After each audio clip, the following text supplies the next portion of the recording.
gentlemen, Bob Garvin, the Bible Strength Project.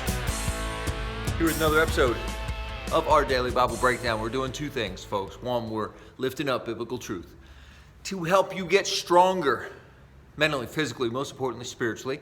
Two, we're reading through the entire Bible in just 1 year. Do you know how many people don't even try it? Professed followers of Christ don't even try to read through the Bible in a year? We're getting it done. You should be proud of yourself. Getting a couple extra burpees done for my 100 daily burpees. Hopefully you're getting your fitness in as well. And as you can tell, yeah, I'm in the barn of knowledge. Barn of knowledge. Loving it.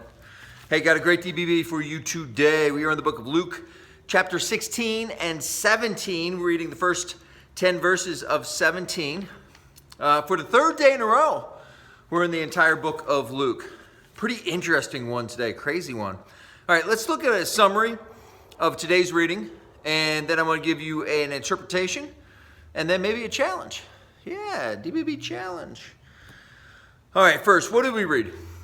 Luke 16 starts out with the story about a rich man who had a manager who was mismanaging his money and stealing from him, doing all kinds of terrible, no good, rotten things. When the rich man told the manager, hey, you're done, you're canned, you're out of here, the manager quickly cuts deals with all the people who owed the rich man money and quickly became their friend. When the rich man found out about this skullduggery, do you like that? Instead of condemning him, he actually praises him. What? More amazingly, Jesus tells the story to his disciples. He praises them too. What? More on that in a minute. We got to talk about that. Next, in verses 19 through 31, we have the story of another rich man and a poor man named Lazarus. In the story, Lazarus is begging at the gate of the rich man in the world, and the rich man never helps them. When they die, their roles are reversed. Rich man goes down to the hot place downstairs, and the poor man goes to heaven. So check that out. They have an interesting conversation. Beginning of Luke 17, verses 1 through 10, Jesus talks about forgiveness and faith. He says this in verse 6, if you had faith even as small as a mustard seed, you could say to this mulberry tree, may you be uprooted and planted in the sea, and it would obey you. Now, look, most of us want to interpret Jesus' words literally, thinking, how in the world could our faith move a mulberry tree into the sea? But you're missing the point. Here's Jesus' point. Jesus's. Here's the Lord's point. Just a tiny bit of faith, right, has the power to do amazing things. Amen. All right. Let's go back to this crooked, deceitful manager in the beginning of chapter 16. He's about to get canned, right? So he cuts this deal with all the people who owe the rich man money. He basically takes their debts and shrinks them. So now they all like him. And he's thinking, when I get thrown out of my boss's house, they're going to treat me well and act favorably towards me, right? Like I said, the rich man finds this out. He actually commends him. He's like, that was a pretty smart move, dude. And then Jesus commends him too.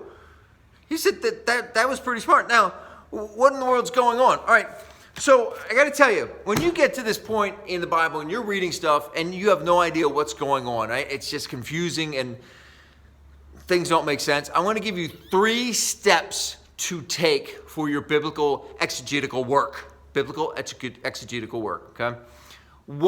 Step one, determine if it matters. And I'm not saying this to be funny or to be cynical, right? You're not going to understand everything in the Bible. You're not going to understand a lot of the Bible. And you can't necessarily dive deep into every single thing every single day. So step one, does this matter? Do I really need to figure out what's going on, right? If you determine, yeah, man, this is pretty interesting. I feel like this is important, right? Then we can go to step 2. Step 2 is look at different translations, right? I'm going to tell you this. You need to employ the 5-finger death punch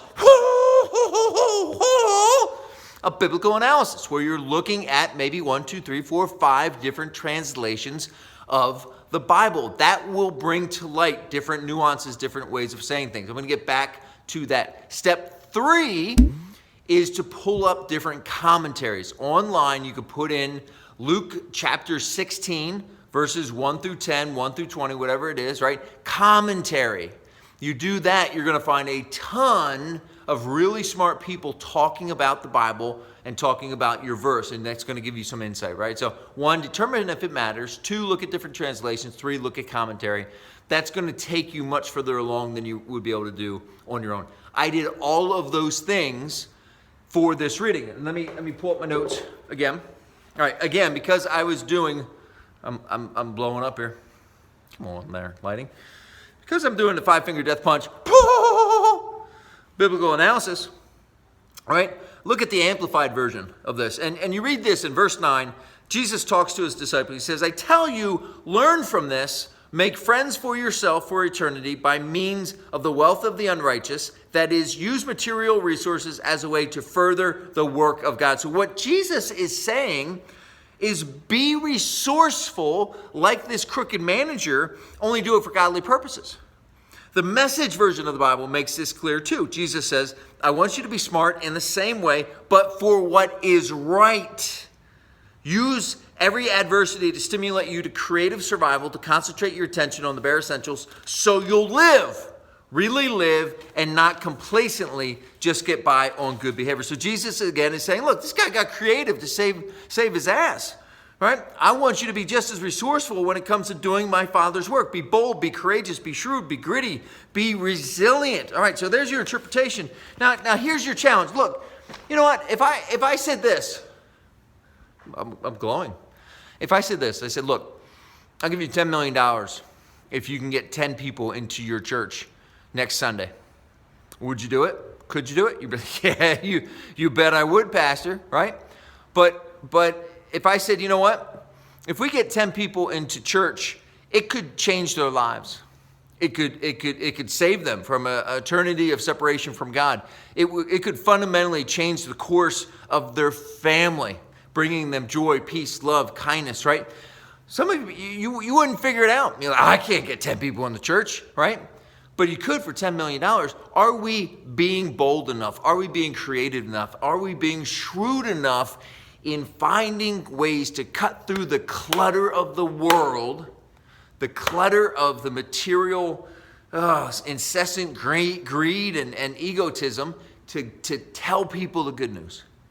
Right? That's what Jesus is saying here. He's saying, just like this guy got super creative. Yes, it was save his butt. I want you to do the same thing for my Father, for his kingdom, for the heavenly realm. Get shrewd, get creative, get bold, get daring. That's a challenge to all of us. I'm listening to my words as I say these to you, right? Has God changed your life? Has God sent in more peace, love, joy, fundamentally made you a new person? Don't you want that for other people? Think about that. That's your challenge for today. Amen. And now for today's power verse. Today's power verse, Matthew 10:16. I am sending you out like sheep among wolves. Therefore, be as shrewd as snakes and as innocent as doves. Do me a favor, get out your daily Bible reading tracker.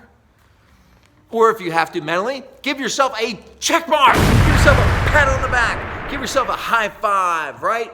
For doing the work today. Count it as a win. We got our Bible study done. Bob Garvey with the Daily Bible Breakdown. Challenging you to share the good news of God's love through his son, Jesus. See you tomorrow.